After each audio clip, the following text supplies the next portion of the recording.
আসসালামু আলাইকুম রহমতুল্লাহ বরকাতু। দূরের এবং কাছের সবাইকে জানাই আন্তরিক মোবারকবাদ। আপনারা দেখছেন এখন যে গাছটি লাগাচ্ছেন সেই আমার প্রিয় জনাব বাদশা কাকা, ঠিক আছে, মাদ্রাসা মাঠেই এই গাছটা উনি রোপণ করতেছেন। গাছ লাগাই পরিবেশ বাঁচাই এই আন্দোলনকে রেখে এই যে হোসাইন গাছ লাগানোর আমার সঙ্গী। এর বাড়ি হলো কোথায় হোসাইন? তোমার বাড়ি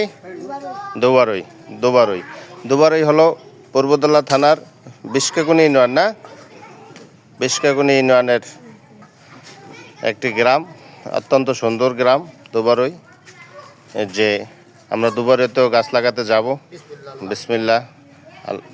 সুন্দর করে আস্তে করে সাইড থেকে গাছ সাইড থেকে মাটি দেন, আস্তে করে, ওই মাটিটা যেন না ভাঙে, ঠিক আছে? আস্তে করে লাগাই দেন। আজকে আমরা বেশ কিছু গাছ লাগাইছি, এই যে দেখেন, আপনারা দেখতে পাচ্ছেন। এবং এই বছর এই 24 সালে থাকবে আমাদের এরকম গাছ লাগানোর আন্দোলন।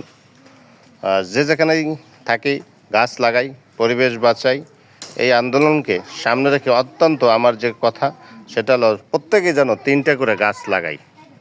যাই হোক, আজকের গাছ লাগানোর প্রোগ্রাম এখানেই শেষ করছি। আল্লাহ হাফেজ।